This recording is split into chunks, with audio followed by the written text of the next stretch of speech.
Quem é o Luiz Lambi? Bom, muito obrigado pela oportunidade, é sempre um prazer.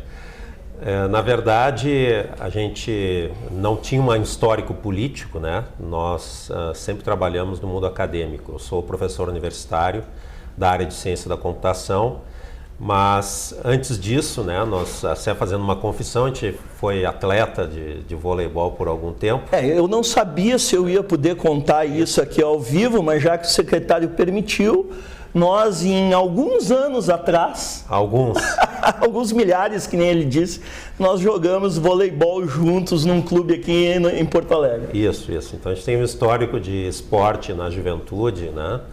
Posteriormente eu me formei em ciência da computação, fiz mestrado na área, depois eu fiz doutorado em computação também em Londres, na Inglaterra, no Imperial College, e desde então, desde o final do doutorado, eu fui professor universitário, sou professor universitário, né? Fui professor universitário da PUC-RS, fui professor universitário da Universidade de Caxias do Sul e atualmente eu sou professor universitário da URGS.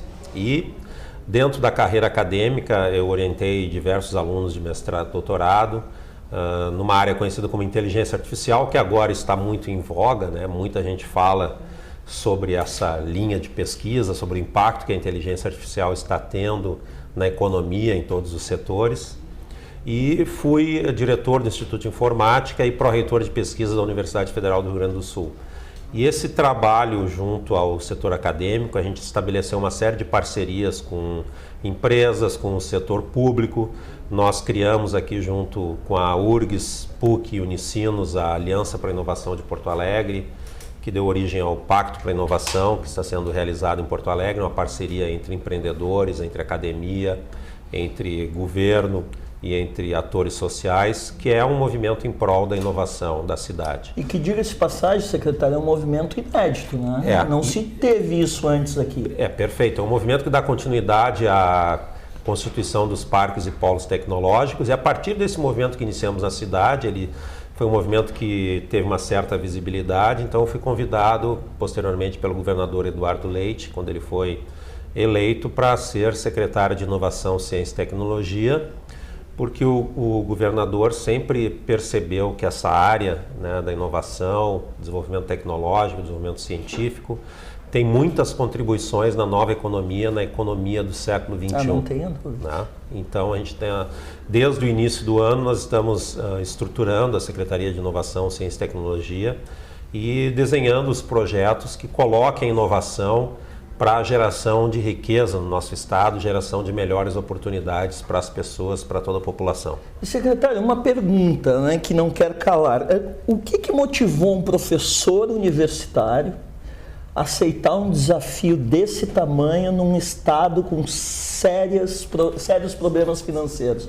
Ainda mais quando se fala em inovação e tecnologia. Olha, quando eu percebi o convite, recebi o convite e percebi o quanto o governador Eduardo Leite, jovem, né, talentoso, estava disposto a investir, a apoiar essa área, eu senti uma confiança muito grande no convite. De fato, eu tinha uma situação muito positiva na universidade, como pró-reitor de pesquisa, com um grupo de pesquisa organizado, mas eu acredito que em alguns momentos a gente tem que ajudar mais o coletivo do que pensar individualmente em qualquer benefício que a gente possa ter. Porque a gente só vai ter um estado melhor, né, uma cidade melhor, um local onde a gente vive melhor, mais desenvolvido, se nós contribuirmos coletivamente, as pessoas que têm conhecimento puderem colocar esse conhecimento à disposição de todos. Então eu aceitei o convite porque eu tive uma grande confiança, né, no pedido, no convite que foi efetuado pelo governador e percebi que de fato o Rio Grande do Sul queria colocar inovação, ciência e tecnologia como algo relevante na gestão do Estado. Bom, então assim, você pegou isso como uma missão pessoal para beneficiar um coletivo. Exatamente. Pode-se entender dessa maneira. Pode-se entender exatamente dessa maneira, né? Muitas vezes a gente comenta, a gente é muito crítico no Estado do Rio Grande do Sul em criticar aquilo que é feito, até do ponto de vista positivo, a crítica é boa, né? A crítica construtiva, mas muitas vezes quando nós somos convidados talvez a ocupar uma posição pública, a contribuir coletivamente ou a ter uma posição que tenha de serem tomadas decisões políticas, muitas vezes as pessoas, né, nós não aceitamos os cargos. E desta vez eu achei que estava num momento em que eu não poderia me recusar a ajudar o Estado do Rio Grande do Sul, ajudar um novo governo que tinha uma proposta muito bem desenhada de gestão pública, de evolução da matriz econômica do Estado, de apoio ao desenvolvimento empreendedor, buscando uma melhor qualidade de vida para todos. Então eu realmente acreditei e acredito que é uma missão pessoal que a gente tem de fazer em alguns momentos da nossa vida pelo bem de todos, né? É uma missão que, sem dúvida nenhuma, eu acredito que todos nós temos sempre que avaliar com muito carinho quando a gente recebe esse tipo de oportunidade. Perfeito. Secretário, o nosso público são empresários, empreendedores, presidentes de empresa, enfim. E eu procuro abordar com os nossos entrevistados a questão do quanto o empresário gaúcho muitas vezes é conservador. O senhor aceitou um desafio justamente num viés diferenciado em relação a isso, que é a inovação, ciência e tecnologia. Claro. Como é que o senhor enxerga essa mentalidade do empresário gaúcho? Eu gosto muito, apesar de nós sermos muito críticos no Estado, eu gosto muito do nosso viés empreendedor. O Rio Grande do Sul criou grandes empresas que são referências nacionais e internacionais. Eu sempre digo que é o contrário do Estado de São Paulo, por exemplo, onde as grandes corporações são as multinacionais. Aqui no Estado do Rio Grande do Sul, as grandes empresas, os grandes empreendedores são gaúchos. A gente pode até citar com muito orgulho o nome deles, né? Tramontina, Gerdau, Randon, Marco Polo, por aí vai, né? Grandes empresas que a gente tem no Estado do Rio Grande do Sul foram concebidas aqui. A própria Varig foi pioneira na aviação, concebida aqui pelo Rubem Berta. Então, eu acredito na capacidade empreendedora da nossa população. Não é segredo para ninguém que o gaúcho levou o agronegócio para as fronteiras do Brasil, né? Para todos os estados que a gente tem. Aqui no estado brasileiro, o Rio Grande do Sul foi muito importante. A gente tem sim um traço empreendedor muito forte e muito admirável. A gente deve valorizar isso, sem dúvida nenhuma. E a gente atravessa um momento no qual a tecnologia e a inovação no século XXI são centrais à economia mundial. Então acredito que se a gente conseguir capitalizar essa capacidade empreendedora que a gente tem no estado do Rio Grande do Sul, alinhado aos novos modelos de negócio inovadores e alinhado às novas tecnologias, às inovações, eu acredito que o Rio Grande do Sul pode novamente dar um grande exemplo para todo o país de como montar, como construir, como constituir um estado inovador alinhado ao século XXI. E como reverter uma situação fiscal do estado que é totalmente negativa, né? Exato. O governador sempre coloca muito bem essa questão. Ele sempre diz que não é o Rio Grande do Sul que está em crise, é o governo que está em crise. Por quê? Porque a iniciativa privada, as nossas universidades, né, nós temos um setor cultural muito pujante também. O Rio Grande do Sul, ele continua gerando ideias, gerando negócios, gerando muito conhecimento, né? Quase 12% da produção intelectual brasileira. Então a crise, como diz o governador, é uma crise do governo, uma crise da gestão pública, não é uma crise do Estado do Rio Grande do Sul. Se nós conseguirmos equacionar essas questões, e o governo tem trabalhado nisso, eu acredito que o Rio Grande do Sul ele voltará sim, em menos tempo do que a gente espera, a ser uma referência nacional em termos de desenvolvimento, porque nós já temos uma capacidade instalada intelectual muito positiva e um povo empreendedor. Se a gente transformar esse conhecimento em oportunidades de empreendimento, oportunidades que qualifiquem os empregos, que qualifiquem a vida das pessoas e que gerem riqueza a partir da inovação e do conhecimento, nós teremos um futuro em curto, médio prazo com uma perspectiva muito mais positiva. Assim esperamos. Secretário, o que é exatamente o Pacto Alegre e o Inova RS? Perfeito. O Pacto Alegre foi um projeto, é um projeto que partiu de um grupo de acadêmicos e empreendedores do governo municipal e de atores sociais em Porto Alegre, para que Porto Alegre se tornasse uma cidade onde a inovação está no centro da sua estratégia de desenvolvimento e no centro da sua estratégia de qualificar a vida das pessoas. Inovação não é algo abstrato. Só para dar um exemplo, inovação pode ser, por exemplo, tu desenhares novas rotas de transporte tendo em vista os novos rearranjos urbanos, os novos locais onde a população passa a viver, e é necessário otimizar as rotas, definir novas rotas de transporte coletivo, Perfeito. por exemplo. Até porque, secretário, quando se fala em inovação, muitas vezes a população tem a ideia de que são pessoas geniais, que podem criar coisas. Existem processos, existem soluções inovadoras, por exemplo, o fato da cidade utilizar o mecanismo de PPPs, de parcerias públicos-privadas, né, que Porto Alegre começou a fazer, que o Rio Grande do Sul desenha, isso pode ser busca de soluções inovadoras porque qualificam a vida de todas, né? Porto Alegre anunciou uma PPP agora para iluminação pública, né? O Estado do Rio Grande do Sul está trabalhando muito, o governo estadual, na questão das PPPs também, mas a inovação é aquilo que qualifica a vida das pessoas, que gera valor, né? Pode gerar riqueza para as pessoas em termos de oportunidade de trabalho, mas também em soluções de problemas de alto impacto. Eu falei exemplo do transporte público, a gente pode falar da questão da saúde, né? Melhores agendamentos, redução de filas nos agendamentos de serviço público, otimização da utilização. Nós tivemos um exemplo disso, se eu não me engano, secretário, em São Paulo, né, que zeraram lá as agendas. Até aqui em Porto Alegre houve um aumento com o Telesaúde, né, um projeto inovador que nasceu aqui no Rio Grande do Sul, até foi uma parceria entre a Universidade e Sistema Único de Saúde, Prefeitura, que reduziu maciçamente as filas do Sistema Público de Saúde, isso com conhecimento. O Telesaúde, que também auxilia diagnósticos à distância, né, com especialistas à distância, tem levado e tem oportunizado atendimentos que antes não eram possíveis. Então, essas soluções, que muitas vezes adotam tecnologias já existentes, mas que ainda não foram adotadas para resolver problemas corriqueiros do dia a dia, são inovações. Né? O redesenho de uma rota de ônibus, por si só, o algoritmo, que se fala muito hoje em dia, para reordenar o uso dos transportes, reordenar as mobilidades, não necessariamente serão algoritmos altamente sofisticados, mas podem solucionar problemas que vão levar a um tempo de espera muito menor, a um atendimento muito melhor para a população em termos de transporte público. E em termos do Inova-RS, o Inova-RS ele visa, inspirado também em experiências internacionais, como foi o caso de Medellín, que revolucionou a cidade, que era uma cidade violenta, se tornou uma cidade que é referência em economia cultural, economia criativa, economia inovadora, né? Barcelona também, que se transformou num polo tecnológico pós-Olimpíadas de 92, entre outros movimentos que a gente viu o mundo afora, para não citar Vale do Silício, Israel, né, e outros locais conhecidos pela Portugal sua... agora também, agora, né? Tá investindo na inovação para a recuperação econômica. Perfeito. Né? Enfim, o Inova-RS visa colocar inovação nas diversas regiões do estado do Rio Grande do Sul como relevante no modelo de desenvolvimento econômico e social dessas regiões e explorando as capacidades instaladas que nós temos. Recentemente nós fizemos o Marco Zero Inova-RS na região central, em Santa Maria.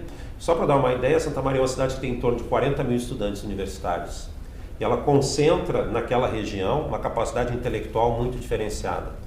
Por que não colocamos toda essa capacidade intelectual em prol de responder desafios regionais? Perfeito. Né?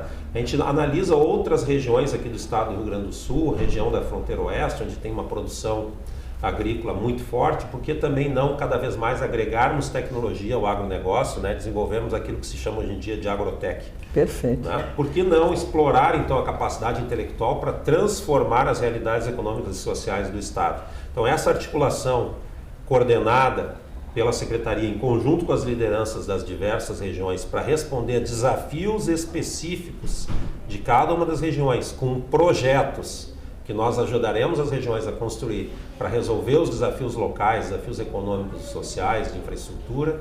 Com essa parceria entre a Secretaria e as lideranças locais, nós vamos levar inovação para todo o estado do Rio Grande do Sul.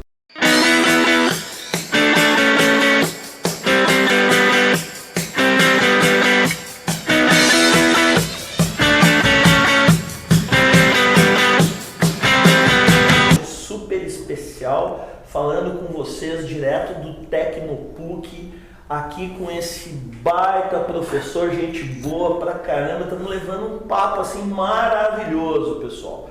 Professor, quero fazer uma pergunta que de certa forma ela é um pouco até repetitiva nos meus programas, mas eu faço questão de pegar a opinião de várias pessoas né? Vários empresários, enfim, pessoas que estão sempre à frente do seu tempo sobre isso.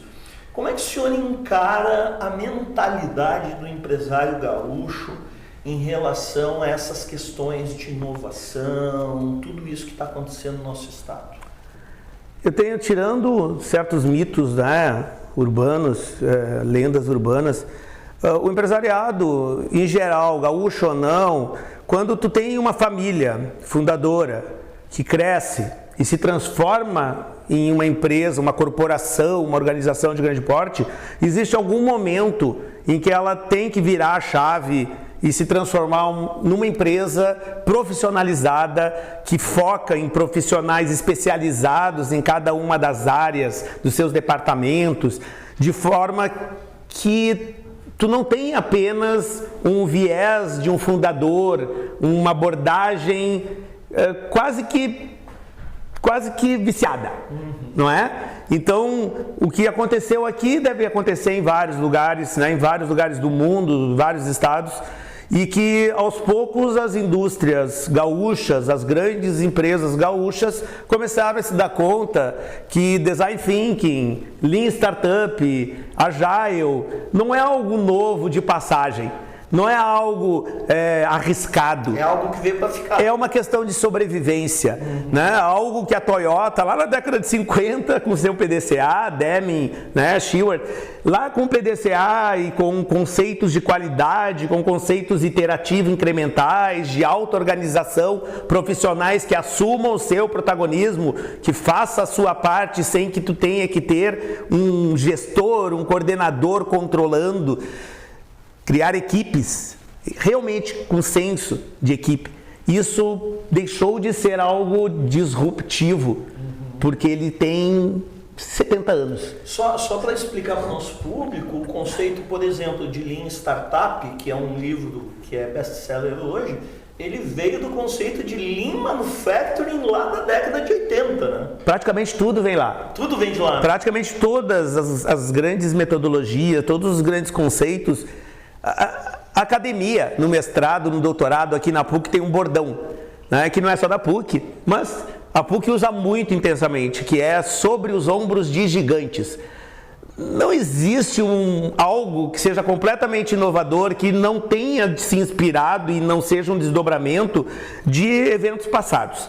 Então, em termos de metodologia, boas práticas, team building, team bonding, muito pouca coisa não passa por abordagens que surgiram a partir da década de 50, a partir do Lean Toyota, Gemba, né, onde as coisas acontecem, quem faz acontecer, Kaizen, melhoria contínua, gestão visual. O empresariado gaúcho, assim como os de todo mundo, se deram conta que ou eles são mais objetivos, eles focam mais em valor, em pequenos pedacinhos, e tu tens que delegar, tu tens que dar espaço para que os profissionais assumam o seu papel. Tu contratou um especialista, tu contratou um profissional. Não é para colocar um chefe dizendo o que ele deve fazer, é para dizer qual é a estratégia, para que lado eles têm que apontar, mas dali em diante os profissionais têm que fazer acontecer. Todos nós queremos saber o que é uma cultura ágil, que tanto se fala. Agilidade, que muitos atrelam exclusivamente a TI, porque na década de 80, a agilidade, agile, começou a ser experimentado por diferentes profissionais em diferentes lugares, né, principalmente nos Estados Unidos, que experimentavam conceitos do Lean, equipes auto-organizadas, Kaizen, Gemba, conceitos, por exemplo, que na indústria automobilística é muito já antigo, no lugar de fazer muito, entenda qual é a sua capacidade e foque em fazer exclusivamente aquilo que é necessário fazer, sem estoques intermediários, sem criar grandes volumes. Diga-se de passagem que é o conceito da fábrica da General Motors em Gravataí, sistemista, que eu durante 5 anos fui executivo. Com aquele conceito de sistemistas, o que acontece? No lugar de eu ter grandes estoques em que eu adquiro grandes volumes, eu trago para perto de mim o que é necessário em termos de fornecedores na indústria automobilística, para que eu tenha estritamente o estoque necessário para aquele momento, a cada momento. Perfeito. E aí nós temos menos investimento inicial, menos start, menos desperdício, menos danos, em todos os sentidos. É um dos maiores desperdícios no Lean lá, que eram os estoques intermediários, grandes volumes, tu fazia e ia empilhando. Mas vamos voltar para o Agile. O Agile, na década de 80, a TI meio que se apropriou de conceitos do Lean e começou a praticar diferentes metodologias. Ali nasceu o Scrum, nasceu o Crystal, DSDM, tem uma sopa de letrinhas aqui que poderiam ser citadas. O importante é que em 2001 houve uma reunião, 17 profissionais, numa estação de esqui em Utah, e que eles se reuniram para dizer, olha gente, a gente está fazendo barulho.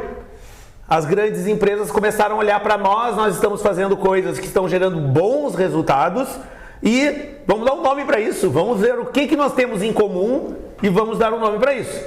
Equipes auto-organizadas, foco no cliente, trazer o cliente para dentro do projeto, não perguntar para ele o que ele quer, mas vamos trazer ele para perto de nós, vamos entender, vamos gerar empatia, vamos criar uma linguagem ubíqua. Não vamos falar tecniquez, vamos falar a linguagem do cliente. Isso em 2001 ficou conhecido como Manifesto Ágil para Desenvolvimento de Software. Nos últimos anos, isso mudou. Todas as áreas das organizações começaram a perceber que aqueles treinamentos que eles faziam com a TI, focadas em projetos de TI, de software, tinha muita coisa que servia para eles. Que um quadro Kanban de estratégia, tática ou operacional é algo muito interessante para RH, para segmento, canais, para operação, serviços, atendimento, para tudo. Que qualquer projeto, quer seja de marketing, quer seja de RH, quer seja de TI, se é um projeto início, meio e fim, com recursos e atividades e com entregas singulares, podem ser gerenciados, planejados colaborativamente e entregues um pedacinho de cada vez, do mais relevante, do pedacinho mais irrelevante, mais valoroso, até o último, necessário.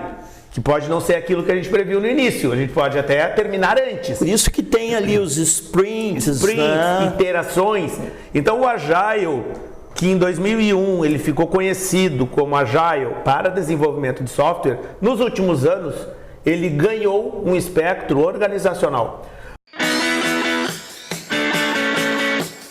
Olá, amigos, iniciando mais um programa Business RS, hoje um programa especialíssimo para você, onde nós vamos debater com grandes especialistas aqui o ecossistema de inovação, transformação digital, revolução 4.0 e para isso, obviamente, quero apresentar esses convidados ilustres, o Marcelo da Tantum, obrigado Marcelo por estar aqui conosco, o Paulo, que é presidente do Instituto de Transformação Digital, tanto o Marcelo quanto o Paulo já estiveram aqui conosco em outros programas, já trazendo um conteúdo de ponta para nós, né? Inclusive o Paulo, nós falávamos aqui nos bastidores que ele foi o primeiro programa do Business RS aí há quase um ano atrás. E também temos a honra de receber hoje aqui o Francisco Hauck, da Fábrica do Futuro. Quero te agradecer, Francisco, a tua agenda aí para estar conosco,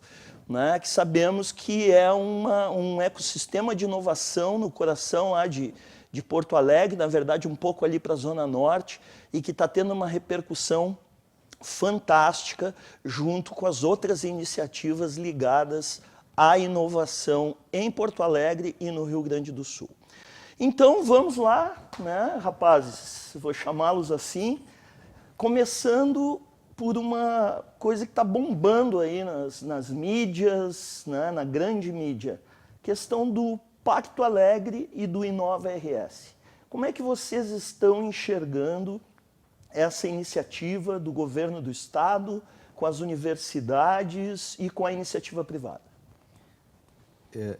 Eu acredito que é muito importante que o estado, universidades e grandes empresas eles estejam presentes, né, nesses debates para dar uma credibilidade, né, institucionalizar a questão.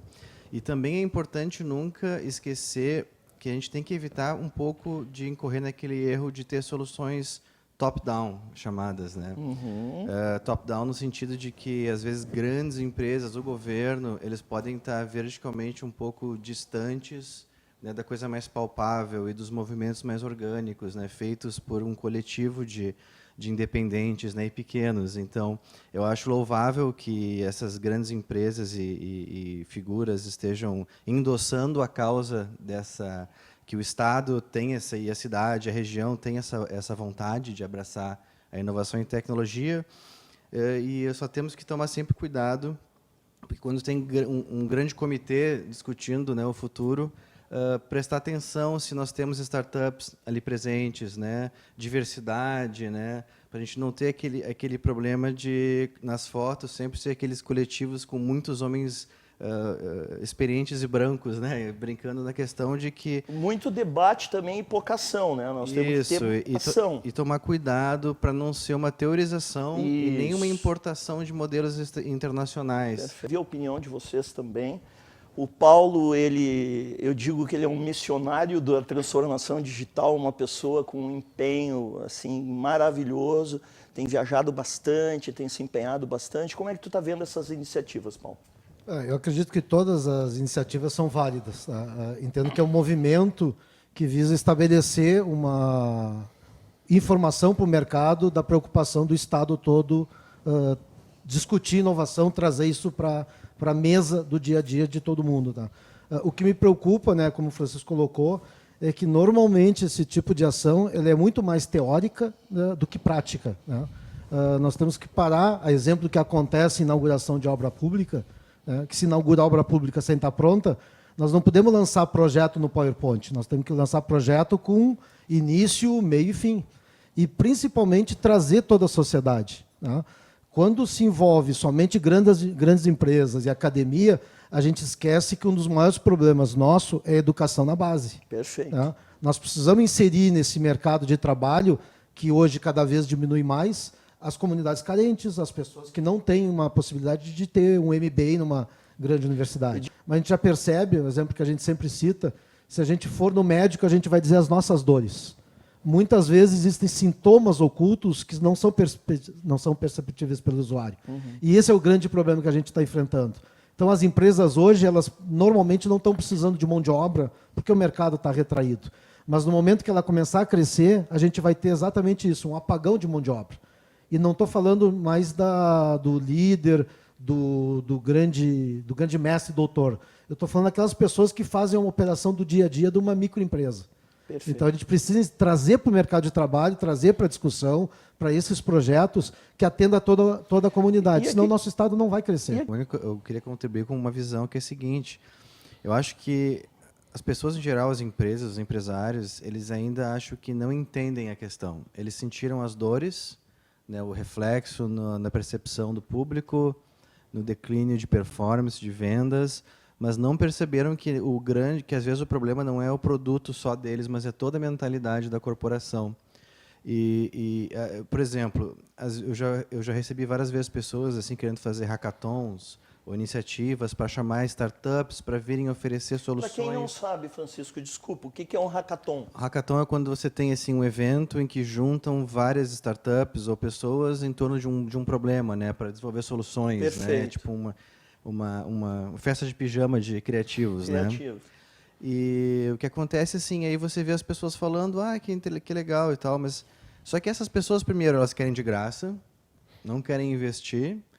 E se alguma grande ideia sair, vai ser um mérito dessa startup, que eu vou poder investir nela, incubar no meu negócio, uma grande oportunidade para essas startups. Não, é uma grande oportunidade para a tua corporação também. Então, eu acho que ainda existe uma falta de entendimento de que não é uma queda de braço assim, porque inclusive com essa mudança radical dos negócios, inclusive vai haver uma distribuição de renda e de concentração de poder muito forte. Então, quem hoje tem uma instituição incrivelmente grande, se ele não tem contato com o consumidor, logo isso some, né? Enfim, assim, eu acho que é importante uma certa humildade nas corporações quando elas despertam para a necessidade de se reinventar e se educar digitalmente e entender esse universo de inovação, de se colocar no mesmo nível também desses coletivos que podem ajudar a desenvolver essas soluções. Então, isso é uma coisa que eu acho importante. Eu acho que os empresários, em geral, ainda não entenderam, ainda acham que é uma moda, né? E que eles estão um degrau acima desses jovens incríveis que vão vir fazer soluções para eles, porque é uma grande oportunidade. Como várias ondas que vieram e foram embora, né? Ou então ele quer pegar esse jovem e trazer para dentro dele. Não, o Francisco é um cara muito genial, vem trabalhar para mim. Só que esse cara não quer trabalhar para ele. Ele quer continuar sendo livre, criativo, quer trabalhar para quem quer que seja. Ele quer trabalhar para ele, na verdade. Né? Ele quer trabalhar para ele e quer ter experiências, não quer comprar carro, não tem ambição de ter um apartamento, ele quer viver bem, ele vai escolher o que fazer com a vida dele. Exato. Então é muito importante que tu se preocupe em criar ambientes atrativos para que os talentos venham te dar soluções. Eles não são mais tão facilmente comprados, né? Eu acho que esse... Desculpa, Marcelo, só quero ajudar o que o Francisco falou agora, que recentemente eu tive num evento em Gramado, onde o Daniel Randon deu uma palestra, né? A Randon está fazendo 70 anos esse ano, ele dizendo o seguinte, que alguns questionamentos internos lá deles eram assim, mas como assim nós vamos abrir informações importantes da nossa corporação para o pessoal de startups que está vindo trabalhar com a gente aqui para procurar as inovações, né?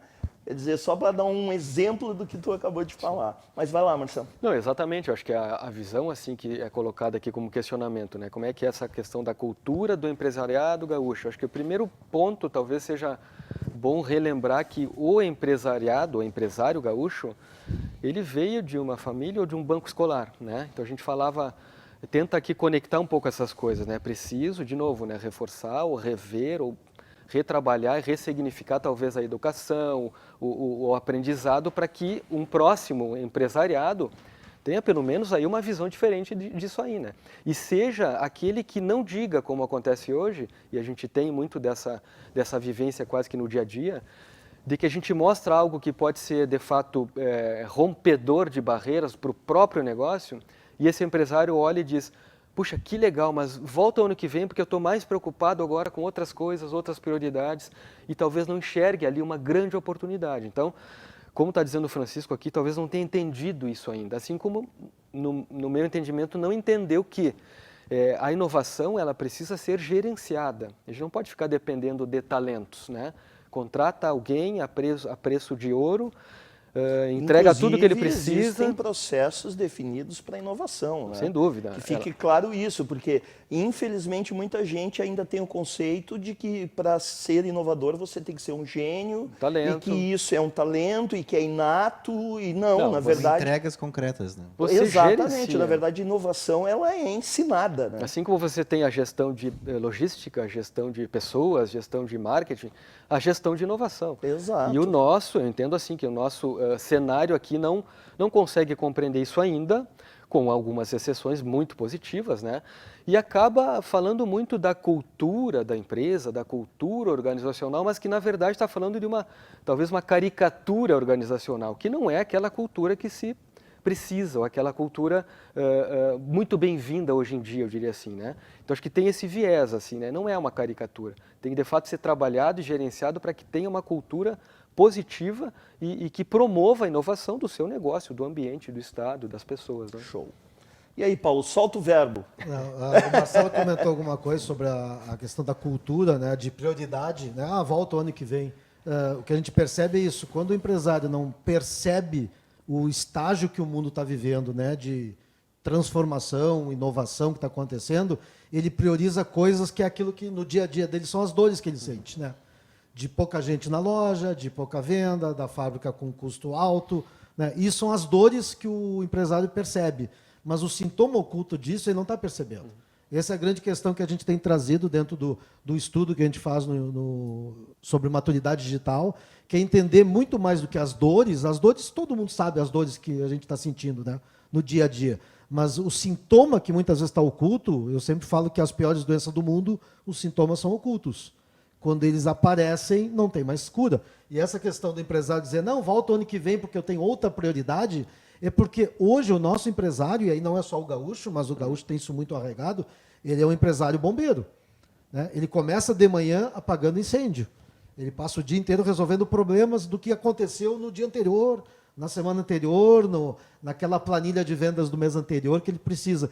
Ele não tem tempo para pensar, para ir numa fábrica do futuro, para tomar um café, bater um papo. Uma das coisas que eu mais faço hoje, né, e digo para as pessoas assim, o que nós vamos fazer? Vamos tomar um café. Para quê? Vamos conversar, vamos trocar uma ideia, vamos fugir do dia a dia, da pauta da reunião da empresa, toda segunda-feira, às 9 da manhã, com a equipe de vendas, para ver o que aconteceu. A gente tem que parar de olhar para o que aconteceu no passado e olhar para o futuro. E aí, vindo para o lado do gaúcho, né, o gaúcho teve muito essa coisa de a formação na área educacional, a questão familiar, ele tem um modelo de sucesso das empresas. Né? A gente tem empresas, tu acabou de citar, empresa com 70 anos de sucesso. Mas isso é o passado. Deu placa, né? Foi colocado num local bacana dentro da empresa, mas a gente precisa olhar para o futuro. Eu digo que a transformação digital não vai resolver o problema da empresa hoje, mas vai talvez, provavelmente, dar uma vida nova para ela daqui a 5, 10 anos.